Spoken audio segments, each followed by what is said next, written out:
At ngayong umaga po, hindi ko napapakabaan, ang title po ng ating pag-uusapan ngayon is The Cost of Following Christ. Ano po ibig sabihin ng cost? Halaga. Magkano ba? Costing. Di ba? Tinitingnan natin kung magkano yung bebenta natin. Meaning to say, sa pagsunod po pala sa Panginoong Hesukristo, meron ding cost. May halaga rin. May mga katumbas na halaga kasi sa atin dito, alam lang natin pera no? Pero noong unang panahon naman, kung wala pang pera, barter, no? Basta yung mga mahalaga, kung gaano kahalaga yung bagay o buhay. Yan. Ang ating pong text ay kinuha po natin sa Matthew chapter 16 verse 24. Basahin po natin. Then Jesus said to His disciples, "If anyone desires to come after me, let him deny himself and take up his cross and follow me." Tayo po lahat ay yumuko, tayo po mananalangin. Ama namin sa langit na papagmahal, Panginoon, marami pong salamat sa iyong wagas na presensya na ibinigay po sa amin. Kanina pa, O Diyos, sa praise and worship pa lamang hanggang sa presentasyon ng Haraya Ministry, Lord. I believe, God, na nangusap ka sa iyong mga anak. Minsan pa, hinihiling ko ang iyong pangunguna. Itago ninyo po ako sa inyong likuran, ang inyong kaluwalhatian at kapahayagan lamang ang mahayag. Lord, ihanda niyo po ang puso ng mga kapatid kong ito sa pagpasok ng iyong salta na hindi lamang namin to basta marinig at makalimutan. Magkus, let your Holy Spirit convict us. Let your Holy Spirit comfort us and strengthen us and encourage us. Maraming po salamat, Panginoon. Tanggalin niyo man ang anumang mga sumasagabal or humahad lang upang hindi makapag-focus sa pakikinig ng iyong salta, mga kapatid kong ito. Marami pong salamat. Sa inyo lang po namin ipagkakaloob at ibabalik ang lahat ng papurit pagsamba. Sa pangalan ni Jesus at ang lahat ay magsabi ng Amen! Hallelujah! Thank you, Lord. So ito pong pag-uusapan natin ngayon, karuktong po ito halos nung pinreach ko po last Wednesday. So if you are here last Wednesday, kung wala naman, ang kinalakay po namin ng Wednesday is when losing is winning. Yung akala mo talo ka, pero sa totoo naman, ang mga Kristiyano never natatalo because we are victorious, tama? Mukha lang talo kasi napakarami nating sakripisyo. Ngayon pa lang umaga, ang dami nating sinakripisyo, tama ba? Ano yung pinakaunang sinakripisyo natin? Tulog! Napakasarap naman talaga matulog kapag linggo. Sipin mo, isang linggo kang nagtrabaho, pagdating ba naman ng linggo, gigising pa ako ng maaga, Lord, para sa'yo. Yan. So, binigay na rin natin kay Lord yan. Akala mo lang talo ka. Isipin mo, natalo ka ng 1-2 oras na tulog sa mana ng loob mo. Hindi mo alam ang katumbas, yung presensya na ginawad ng Diyos sa ating kalagitnaan. Sabi niya, the praises, God dwells in the praises of His people. God is here. And when God is here, God is moving sa buhay ng bawat isa. And when God is moving, pag natagpuan niya ikaw na may pangangailangan, may kasakitan, miraculously kanyang pagalingin right there and then. May mga pinagdadaanan tayong kabigatan bago tayo pumunta rito. Pinagpalit natin yung tulog natin pero hindi mo alam. Tulad ng mga Israelita na nagmamarcha kasama sa Jehoshaphat. Bigat na bigat, ang daming problema, pero ang dinatnan ay pagpapala. Ganon din ang kayang gawin ng Panginoon sa bawat isa. Ang bigat-bigat na nararamdaman mo sa iyong mga suliranin sa buhay, pero sa presensya pa lang ng Panginoon, wala pang preaching, doon pa lang sa pagtaas mo ng kamay, sa pag-awit mo ng papuri sa Panginoon, naramdaman mo na ang kagaanan na ibinibigay niya. Thank you, Lord. Walang talo sa mga talagang sumusunod sa Panginoon. If anyone desires to come after me, let him deny himself. Ay, napakahirap naman talaga mag-deny ng sarili. Asan si Charito kanina, di ba? Napakadali magsabi na deny yourself. Ibig sabihin lang yan, medyo hindi ko papansinin. Pero nung mabigat-bigat na, nung kinuha lang yung cellphone niya, okay pa, kinaya pa niya eh. Kaso nung chinismis na siya, wala na. So somehow, sa buhay natin, may mga bagay tayong kinakaya natin eh. Pero minsan talaga may dumarating sa'yo na hindi mo na pala kaya. Sometimes akala mo lakas-lakas mong Christian. Pero minsan may darating na pagsubok sa'yo na gusto mo nang bumitaw. Hallelujah. Sige po, ihanda natin ang ating mga puso at isipan sa ating pag-uusapan. Ngayon, I have a question. Bakit kaya maraming mga Christians or kahit hindi Christian, Maraming mga nakakakilala naman sa Panginoong Jesus, alam yung ginawa ng Panginoong Jesus, pero hindi pa rin sumusunod sa Kanya. So these are the reasons why many knew Christ but does not come after or follow Him. Marami sa atin kilala naman si Kristo eh. Tama ba? Even before pa tayong ma-born again Christian, even before pa tayong tumanggap sa Kanya bilang Panginoon at tagapagligtas, kilala na natin si Jesus eh. Bata pa tayo, kilala na natin si Jesus. Sa dating sinisimbahan natin, lagi nga siya nandun. Jesus, anak ng Diyos. Naniniwala tayo dyan. Pero bakit kaya napakarami? Nakilala lang si Kristo pero hindi naman sumusunod sa Kanya. Ito, mga mabababaw na ano lang to, na explanation lang. Una, because some are just in for the hype. Alam niyo yung hype? Hype na buhay ito. Hype. O for example, meron tayong youth service. May miniba tayong gwapong pastor.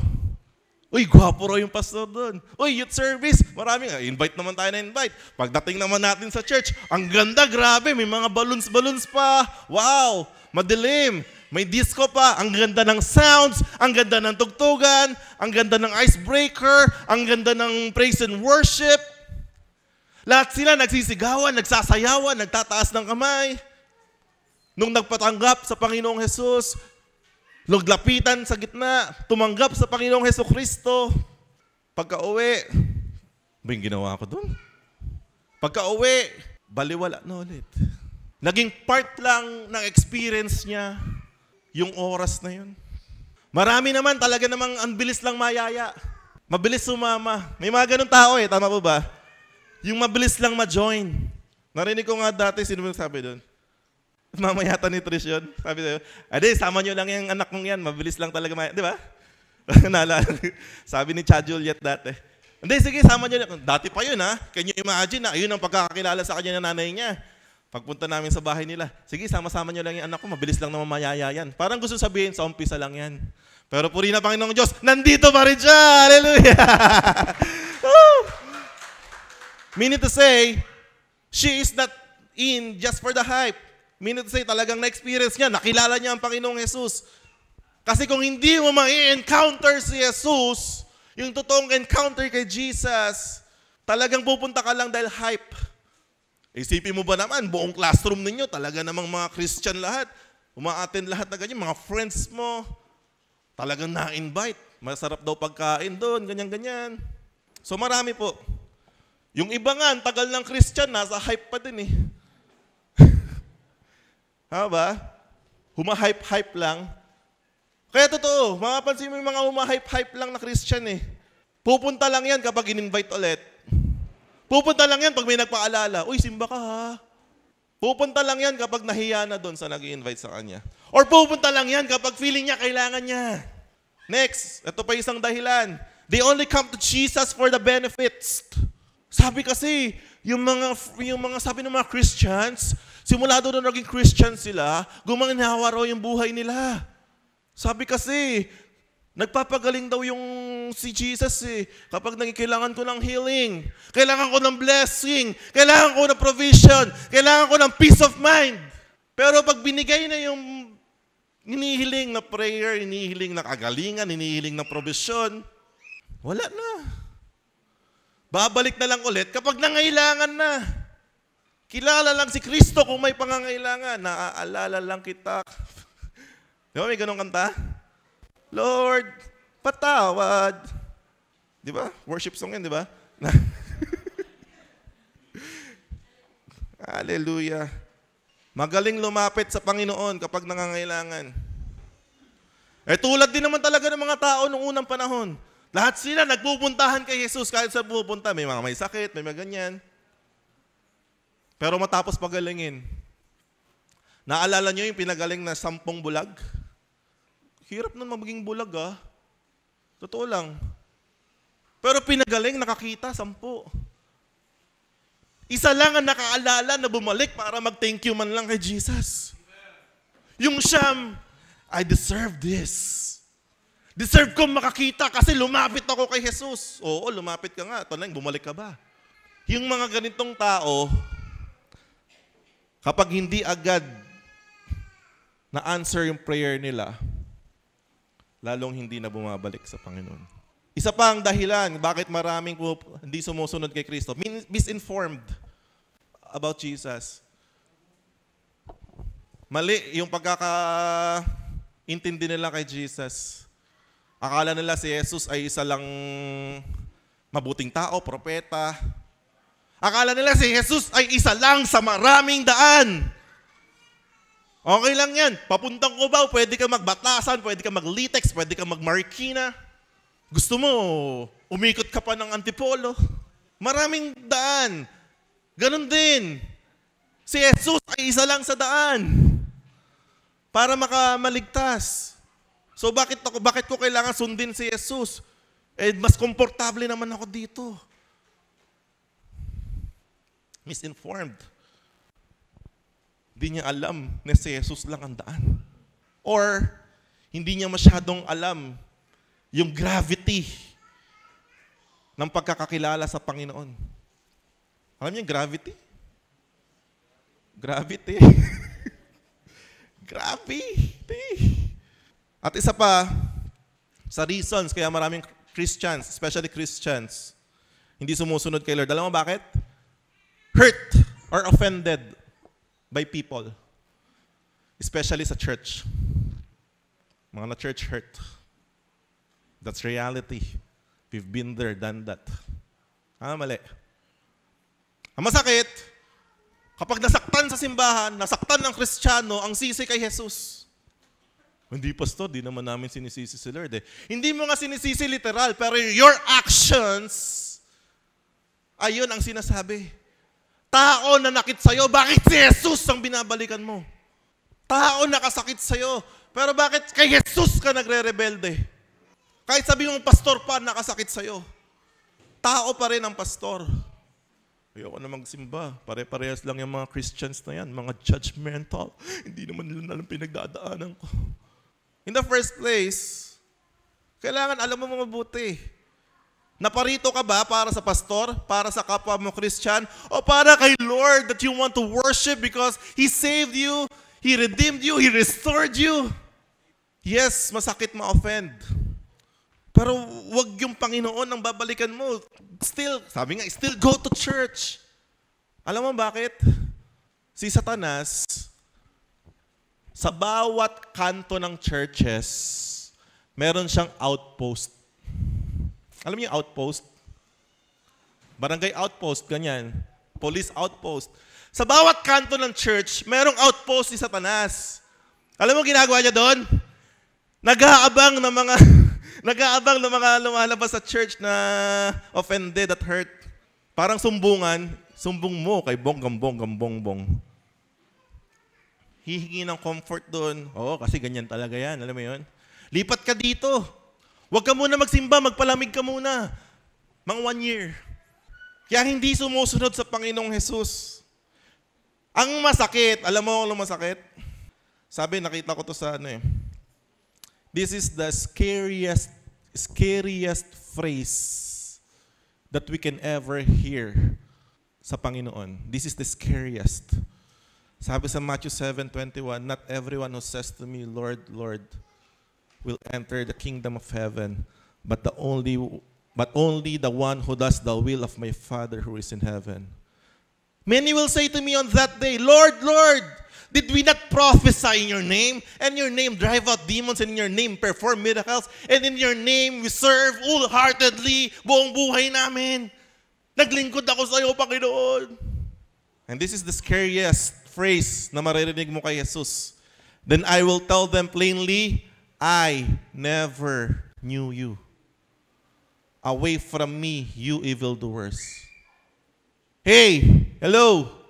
Huwag tayo magpakakampante pa kapatid. Hindi, matagal pa naman bumalik si Lord. Sure ka? Sabihin natin, matagal pa bumalik si Lord. Sure ka? Bukas buhay ka pa? Huwag po tayo magmamalaki mga kapatid ko. Hindi, ang dami ko nang nagawa. Dyan nga, nakapag-drive ng demon. Dyan nga, nakapag-prophesy. Ikaw nga, di ka pa nakapag-drive ng demon, nakapag-prophesy. Attend ka pa lang Ministry ka pa lang. Eto nga, nag-drive out na ng demon. Nagpa-prophesy pa, pero sa dulo sabi pa rin ni Lord, I never knew you. Bakit hindi siya nakilala ni Lord? Alam mo kung bakit? Ganito, alam mo kung bakit? Sabihin ko sa iyo kung bakit. Kasi hindi siya sumusunod kay Lord. Ang kilala lang ni Lord, yung nasa likod niya na sumusunod sa Kanya. Naiintindihan mo yun? Hindi, ang sakit pala, church ka, pero hindi ka naman sumusunod kay Lord. Pastor, makakapagpalayas mo ng demonyo yun kung hindi sumusunod kay Lord. Malamang. Pwede. Di ba, ang daming spiritista? Totoo, hindi. Meron pa yung walang baba, Panginoon. Ed Kaluwag. Sorry. Hindi ko sila sinisino, but ilagay lang natin sa tama ang lahat. Kung nakakapagpalayas ka nga ng demonyo, demonyo ka rin naman. I never knew you. So nasa 9th slide pa lang tayo. Please, evaluate mo na yung sarili mo. Pastor, wala akong pakialam. Mag-ingat-ingat po tayo sa dinidikta ng puso at isipan natin na walang pake. Madali pong sabihin yan na ngayon na okay ka. But the moment that you are in your deathbed, yung mamamatay ka na.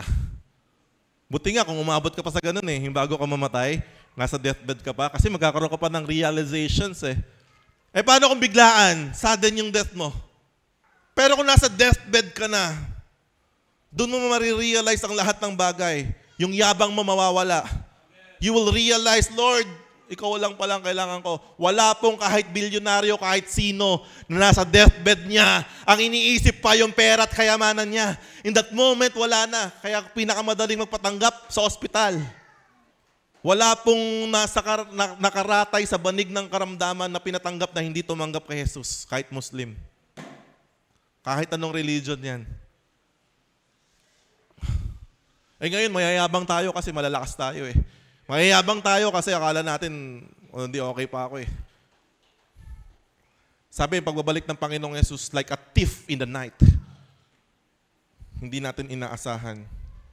Ganun po talaga. Marami talagang hindi sumusunod kay Jesus.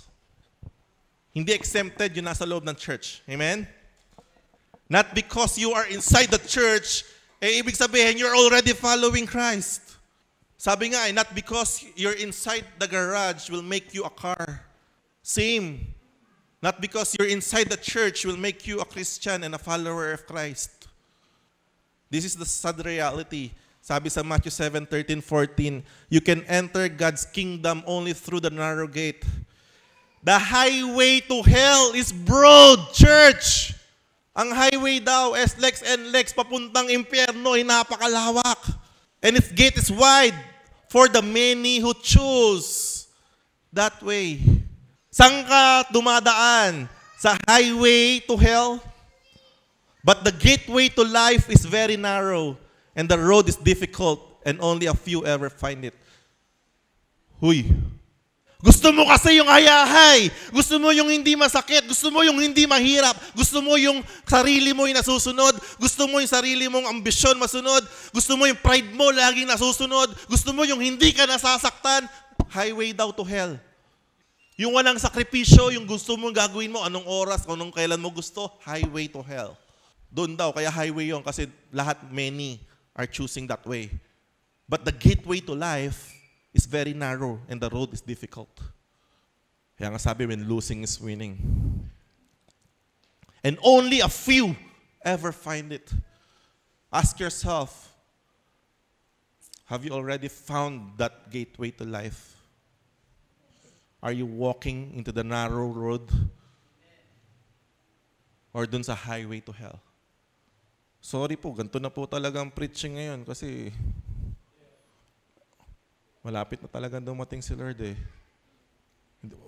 Hindi po nakikipagbiruan si Lord. Sa totoo lang.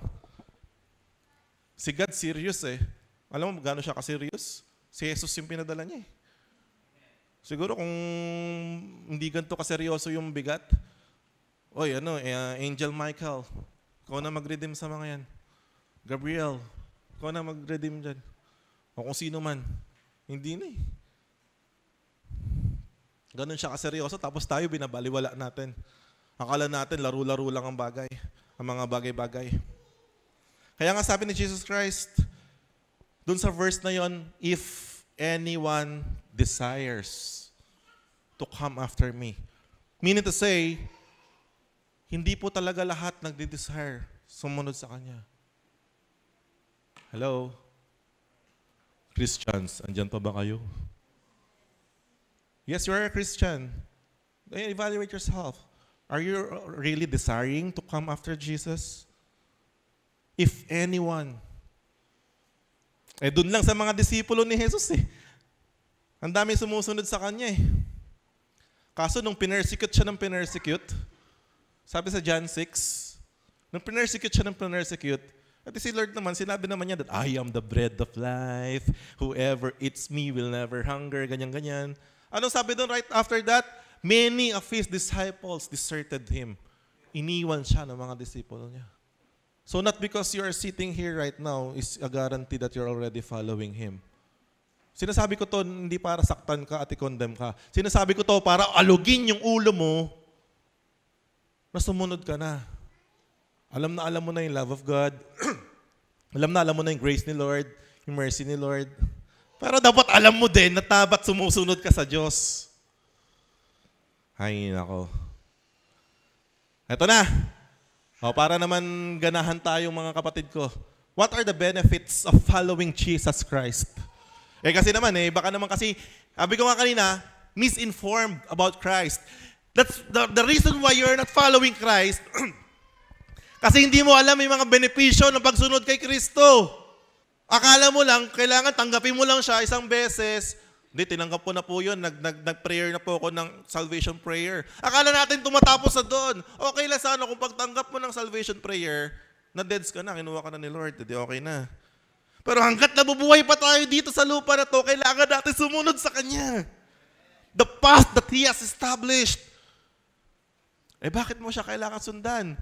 Saan ba siya pumunta? Sa langit. Di kailangan sundan mo siya papunta rin langit. Tama, mali? Kaya nga one-way Jesus One-way Jesus. Kailangan natin daanan yung way na in-establish ni Jesus. So what are the benefits of following Jesus Christ? Sabi niya sa John chapter 8 verse 12, Jesus spoke to the people once more and said, I am the light of the world. If you follow me, you won't have to walk in darkness. Because you will have the light that leads to life. Ang Christian pala, di ba sinasabi, we are the light of the world? But we do not possess our own light. Alam niyo ba yun? Para tayong buwan. The moon doesn't possess his own light. Tama? Ano lang siya dun sa liwanag ng sun. Parang tayo.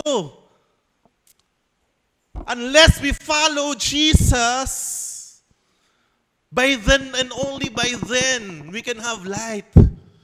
Siya yung light. Sinusundan natin yung light. If you are walking into the light, you will never walk in darkness. Kaya maraming Christian, akala nila, Christian na sila, they are the light, but they are not following Christ, pero namumuhay sa kadiliman. Namumuhay pa rin sa darkness ng mundong ito. So what are the benefits of following Jesus Christ? Sabi nga, pag sumunod ka Kristo, hindi ka lilakad sa kadiliman. Alam mo yung mga pagkakataon na tayo ay nasa kadiliman, even you're a Christian, lahat naman tayo, hindi naman tayo perfecto. Tama, mali? Inaamin mo ba na minsan nagkamali ka rin ng matindi? Inaamin mo ba na minsan nagkakasala ka pa rin ng karumal-dumal? Sometimes talagang bumagsak tayo doon. Yung mga times na yon, next mo, yung mga pagkakataon na yun, yung mga times na lumilihis tayo ng landas. Naiintindihan mo yon? You're a Christian but you walk. Pansinin mo yung Psalms chapter 23. The Lord is my shepherd, I shall not want. He will make me to lie down in green pastures. Puro na kay Lord, no?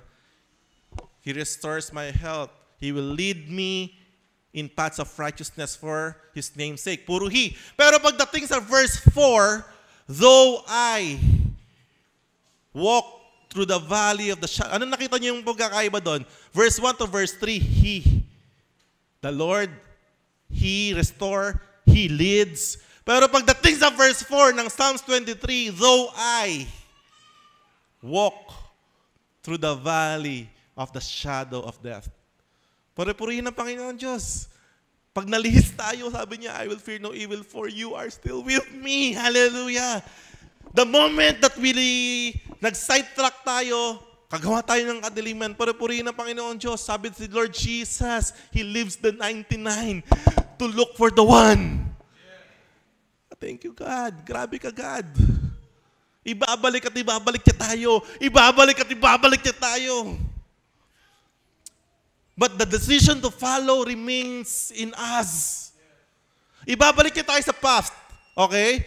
Pero hindi ibig sabihin, lalakad na tayo ng hawak-hawak niya, sumunod ka sa akin. Hindi po ganon. Ibabalik tayo sa past that bibigyan pa rin niya tayo ng desisyon. Kung susunod ka na ba sa akin o babalik ka doon. Ang hirap sa'yo, black sheep ka na nga. Tigas pa ng ulo mo. Ilang beses ka na binalik, pupumilit ka. Mabalik ka na Lord, mahal ka ni Lord eh. Pupumilit ka. Wag sana isang araw, abutan ka sa kadiliman. Wag matigas ulo. Magpasalamat ka sa Diyos sa mga pagkakataon na binibigay niya sa atin. Magpasalamat ka sa Diyos sa mga pagkakataon na ibinabalik ka pa niya. Dahil minsan, naalala niyo yung isang preaching ko dati-dati? Sa Romans 1, binigay na, hinayaan na ng Diyos. Hinayaan na ng Diyos. Tigas ulo mo. Pag nakita na ng Lord, yung puso mo hindi na magbabago. Okay, so what are the benefits of following Jesus Christ? Number 1, you will walk in His righteousness. Kapag sumusunod ko kay Lord, talaga naman, walang ginawa si Lord na hindi pasok sa righteousness niya. Ano niyo ba yun? So when you follow Jesus Christ, you will walk in His righteousness for His name's sake. Hay nako, Christians, andyan pa ba kayo? Kaya nga sabi nga kung susundin mo lang yung law, yung batas, hindi mo masusunod lahat. Mahirap eh. Tama ba? Kung gusto mo i-accomplish yung batas mo, perfect mo dapat eh. Bumagsak ka sa isa, bagkasak ka sa lahat eh. Pero by grace, if you are following Jesus Christ, hindi mo namamalaya, naka-accomplish mo yung requirements ng law. Dahil si Jesus lang ang sinusundan mo. Ay, nako. Hindi, pastor, kasi nandito po tayo sa mundo eh. Oo, nandito pa nga tayo sa mundo. Pero binigyan tayo ng Espiritu ng Diyos para maging mapagtagumpayan natin ang mundong ito. Ngayong Christian ka na, wala ka nang pwedeng idahilan, na tao ka lang, manadadarang at natutukso din. As long as you are walking and following Christ, sabi nga sa preaching ni Pastor Lucky, we are temptation-proof. So the moment na nag-give in ka sa temptation, pwede ko sabihin clearly that moment, lumihis ka. Hindi si Lord ang may problema. You chose, you decided na mag-swerve. Masakit ba? Pagkatotohanan, masakit naman. Next, benefit. Benefit. You exercise His power and authority. Hallelujah! When you follow Jesus Christ, even His power, even His authority, may exercise mo din. Kaya nga sinabi ni Lord, magagawa nyo rin lahat ng ginawa ko. At higit pa. Hallelujah. Si Jesus nagpapagaling na may sakit, kaya mo din. Nothing is impossible, sabi ni Jesus. Sabi ni Jesus, with man, this is impossible. But with God, all things are possible. Alam mo, masarap mabuhay araw-araw na sumusunod kay Jesus. Alam mo bakit? You will have the confidence. You will have the faith. Araw-araw. You will have the power and authority. Next, benefit ng pagsunod kay Kristo. You will be victorious in life. Church, hello. Kaya ka always feeling defeated. Kaya ka always feeling binagsakloban ng langit at lupa. Hindi po kita hinuhusgahan, pero ito po ang katotohanan because you're not following Jesus. Hindi ko po ito sinasabi to para saktan ka. Sinasabi ko to para ma-realize mo na kailangan ko lang palang sumunod kay Jesus. Hindi talo ang pagsunod kay Jesus. Kaya ka talo kasi hindi ka sumusunod kay Jesus. Sabi ko nga, mukha lang talo ang pagsunod kay Jesus. Alam mo bakit? Marami kang iwanan. Iwan ng bisyo, iwan ng kalokohan, iwan ng mga pride, iwan ng mga yabang, iwan ng mukha ka lang talo. Pero sa pagsunod sa Kanya, sabi niya, He leads us in triumphant procession. Oh, biblical po yun, sabi. He is leading us. Meaning to say, yung sinusundan natin si Jesus, victory ang dulo. Next, you can claim all the... Ay, gustong-gusto ko yan. Ang pagsunod kay Jesus, you can claim all the promises of God. In the Bible, there are more than 8,000 promises of the Lord available for us. Hay nako. Sa mundo, puro pangako lang, puro napapako. Tama ba? Sa mundo, sapat na pinangakuan ka. Di ba? May pilosopohin ka pa niyan. Sabihin, pinangakuan ka na nga, gusto mo panto pa rin. Pero sa Panginoong Jesus, sabi niya sa 2 Corinthians 1:20, in Him, all the promises of God are yes. And in Him, we can say Amen. Amen. Totoo. Kapag sumusunod ka kay Kristo, pakinggan mo to kapatid, kapag sumusunod ka kay Kristo, excited kang magbasa ng Bible. Alam mo bakit? Kasi excited kang makakita ng bagong pangako ng Diyos. Bagong pangako ng Diyos na aangkinin mo. Sabi sa Biblia yun eh. Hindi ka lang nangangarap ng gising, hindi ka nag-window shopping. Whenever you see a great promise of God, you can claim it for your life. Because you're following Christ. Hallelujah. And next, and most especially, importantly, number 5, you can have, yung pinaka-importante, hindi pwedeng mawala. Bali, wala yung 1 to 4 kung wala kang eternal life. Aanin mo ang yaman ng mundo. Aanin mo, makamtan mo ang buong mundo. Kung magdurusa naman ang kaluluwa mo sa impyerno. So in following Christ, you will have eternal life. Dahil bakit? Si Kristo sinusundan mo eh. Nauna na si Lord doon. Amen po ba? Amen ba? Nauna na si Lord doon. Ni-establish a path papunta doon. Kaya pag sumusunod ka kay Kristo, sigurado sa langit din ang punta mo. Woo! Huy, magkaroon ka naman ng banal na takot para sa buhay mo. Hindi totoo po, seryoso. It's really about time. Kung mahal mo sarili mo, mahal mo pamilya mo, siguraduhin mo unang-una may eternal life ka na. Pangalawa, isama mo buong pamilya mo. Church, kailangan mo tandaan, following Christ is not about rituals and being religious. Yung iba, akala kasi nila, pag nagsimba, okay na. Sabi nga kanina ni Zupia, magbabawas ka na naman ng kasalanan mo, no? Church, hindi po tayo nagbabawas ng kasalanan. Wala pong ganun, bawas-bawas kasalanan. It's either all or nothing. In following Christ, all of your sins are paid. Kaya tayo sumusunod kay Kristo kasi pinatawad na tayo. Whew. Hindi totoo na pag nagsimba ka, babawasan ng 20% yung kasalanan mo. Kailangan mo maka 5 simba para 100%. Wala pong ganun ha. Mga ignorance talaga yon. Yung mga sinabi ni Pia, ganun talaga sinasabi sa mundo, tama? Simba ka naman, magbawas-bawas ka naman ng kasalanan mo. Wala pong ganun. Nagsisimba tayo kasi alam natin, pinatawad na tayo.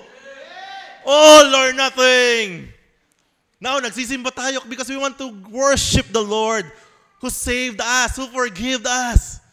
Hindi nga tayo nagsisimba para ma-bless. Alam niyo ba yon? Alisin niyo sa isip ngayon na, sisimba ako para ma-bless. Hindi po ganun. Nagsisimba tayo kasi binless na tayo. Huwag natin gawing parang si Lord, genie. Yung kailangan ma-strike mo. Huwag natin gawing parang vending machine si Lord. Nauhulugan mo ng pera para may lumabas na... Hindi po ganun sa Panginoon. We are here, we are worshiping God, nag-aalay tayo ng sakripisyo ng buhay. Dahil una, niligtas ka na, pinatawad ka na, pinagpala ka na. Hallelujah. Whew.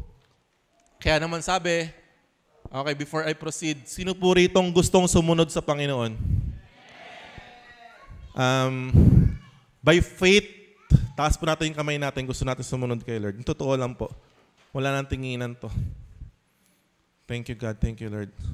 Thank you, Lord. Thank you, Lord. Palakpakan natin si God. Na-bless. Okay, so if you raise your hand, meaning to say, sinasabi mo na, Lord, from this day on, I will follow you. Okay? Tama po ba? Okay, so for those who is desiring to follow Christ, anong sabi ni Lord? Let him deny himself. Talagang hinabakan ko po yung intro papunta dyan. Ang haba ng intro bago makarating dyan.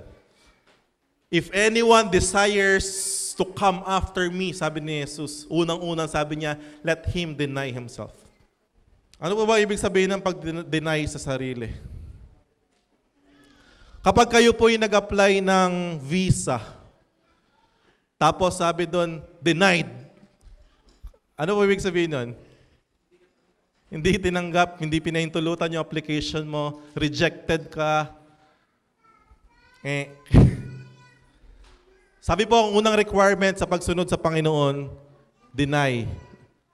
Hubarin ang sarili. Itakwil. Sa Tagalog, itakwil ang sarili. Uy, grabe yun ha. Ang tindi naman requirement nun. Hindi po matindi yun. Because Jesus Himself, He who we are following, Jesus, siya po ang nagbigay ng pinakamalaking example how to deny yung sarili.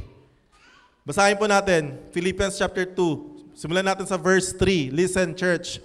Huwag kayong gumawa ng anuman dahil sa pansariling layunin o pagyayabang. Do not do anything out of selfish ambition or vain conceit. Ay, nako. Sino po ritong selfish? Siyempre, wala amin, no? Sa halip, bilang tanda ng pagpapakumbaba, ituring ninyong higit ang iba kaysa inyong mga sarili.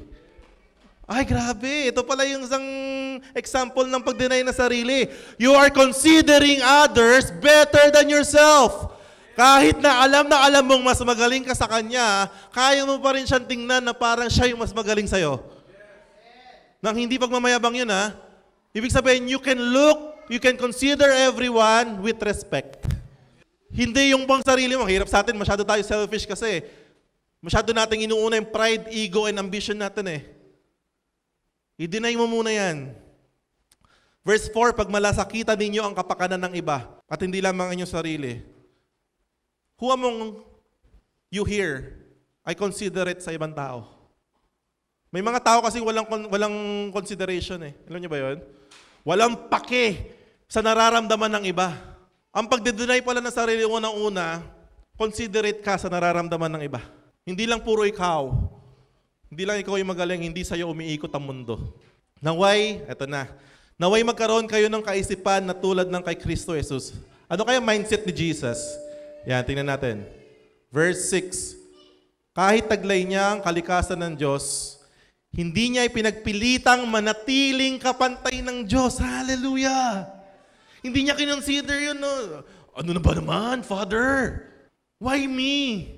I am the Son of the Most High God. Why me? O di ba ganito tayo minsan? Feeling natin pag tayo inutusan, feeling natin meron pang mas iba na dapat utusan kaysa ikaw. Di ba sa trabaho ganun din, no?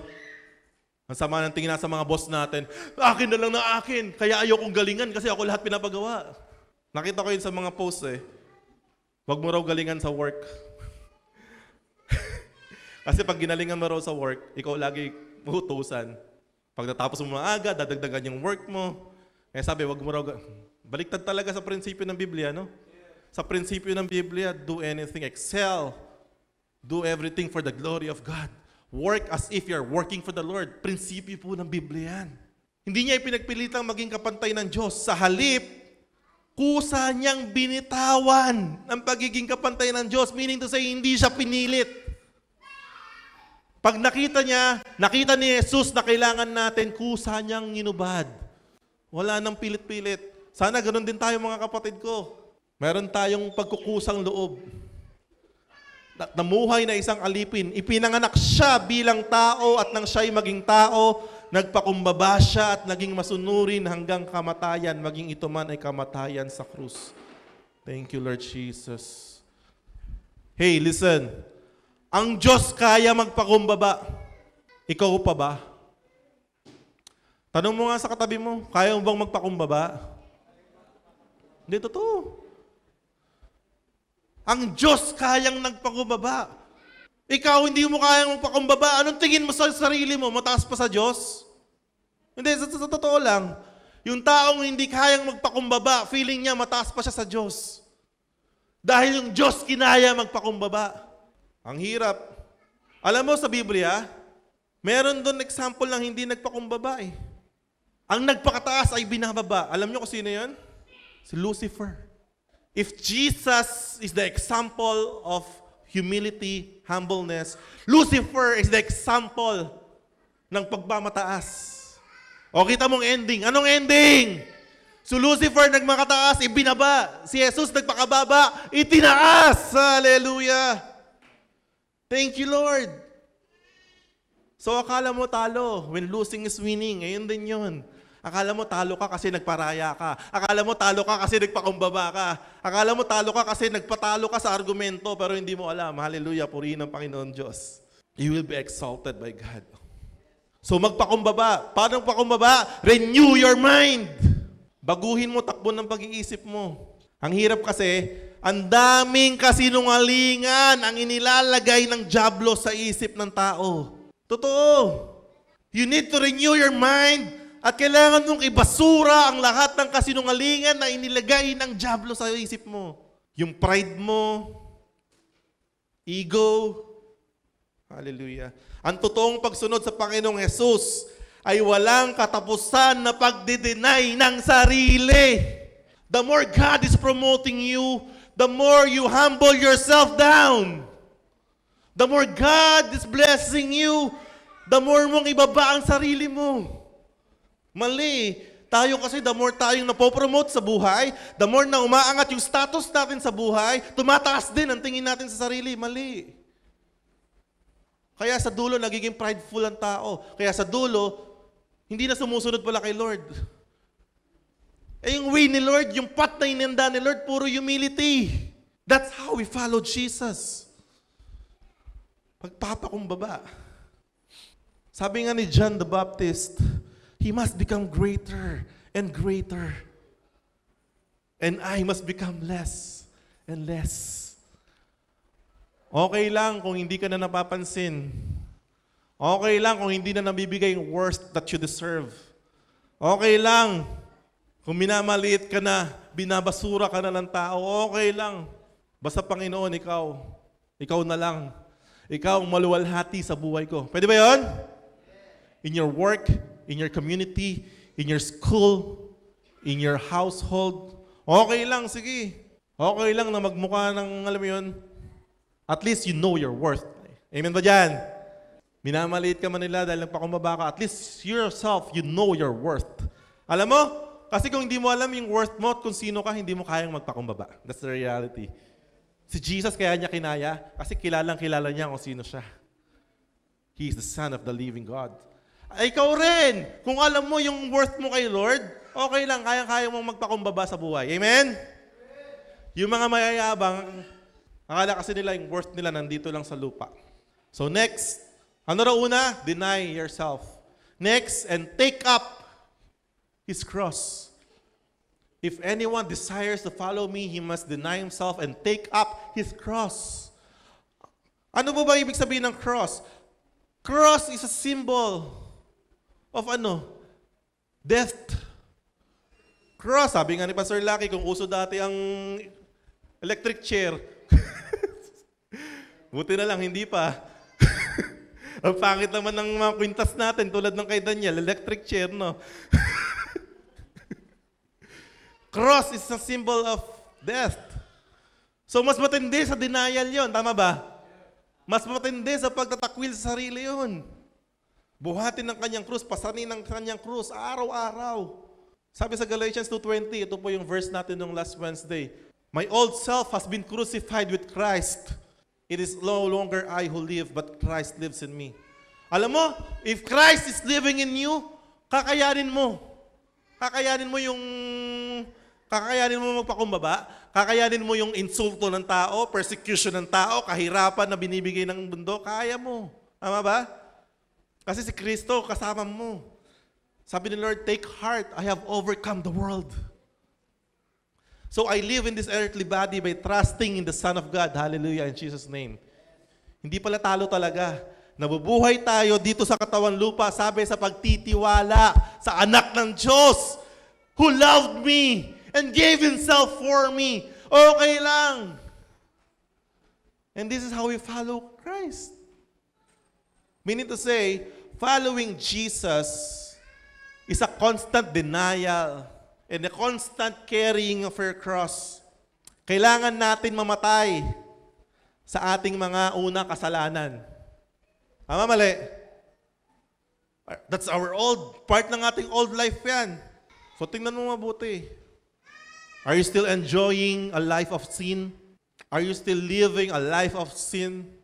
Pastor, grabe ka naman. We're living under grace. Oh yes, we're living under grace.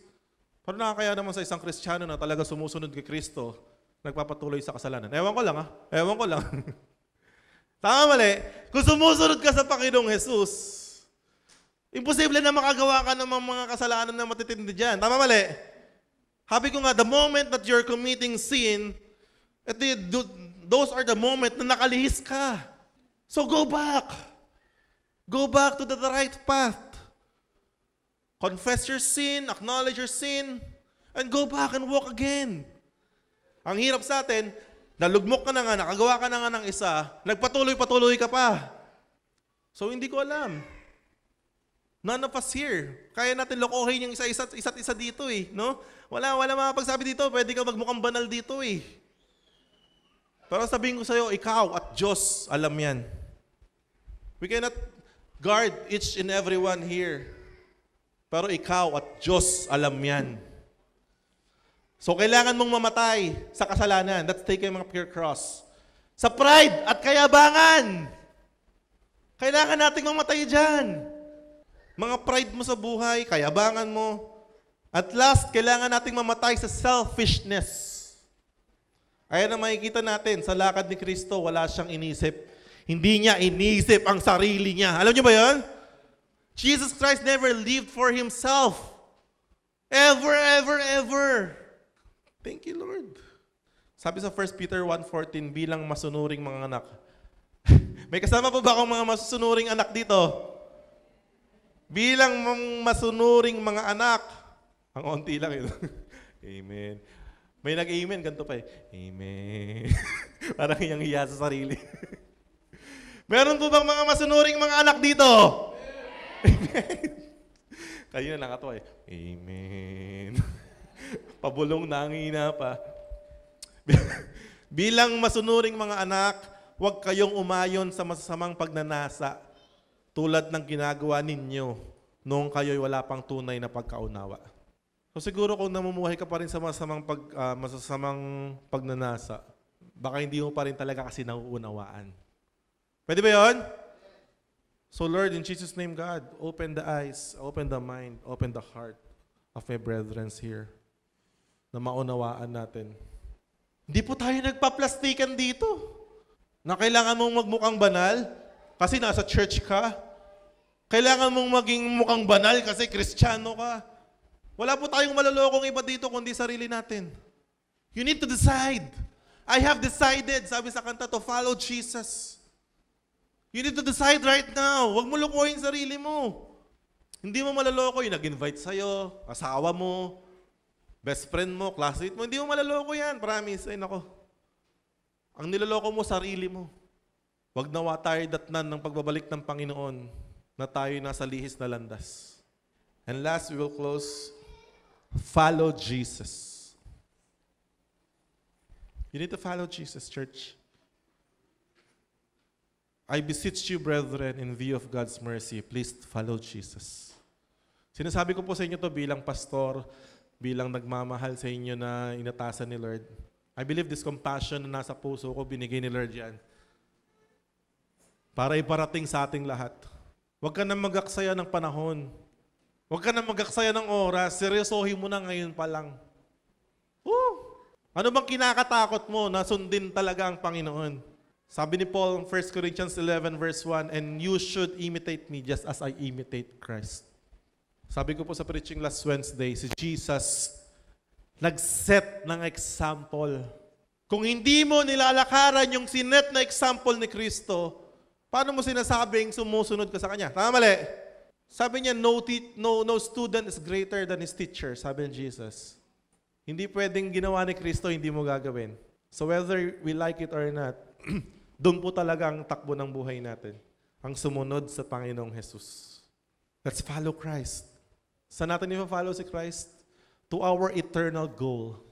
Ang sakit naman siguro na Christian ka for how many years?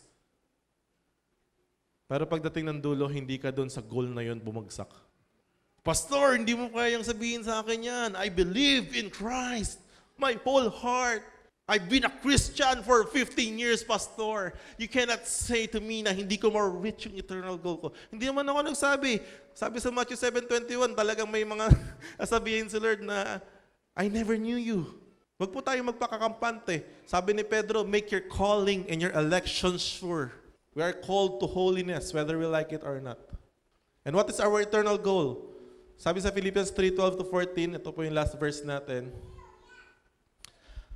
I don't mean to say that I have already achieved these things or that I have already reached perfection. Sabi po ni Pablo. Sinasabi ko rin po, wag po sanang sumamatingin niyo sa akin. Ang yabang naman ni Pastor, mga pinagsasabi, siya naman, ganito rin naman. Oo naman, naamin ko naman. Di ba? Pare-parehas naman tayong tao dito. Pare-parehas tayong natututo dito. At pare-parehas tayong susunod sa sinabi ng Panginoon. Si Pablo rin naman, sabi niya, I don't mean to say that I have already achieved these things. O, ganun din. Sa lahat ng pinreach ko kanina, hindi ko sinabi na perfect ko na yun. But I press on to possess that perfection. Hallelujah. Oh, hindi pa ako doon pero pinipilit ko na ma-achieve yun. Husgahan mo na ako hanggat gusto mo pero sinasabi ko, pinupush ko yung sarili ko. To possess that perfection for which Christ Jesus first possessed me. You can label me by my past. Sabi nga, all you want.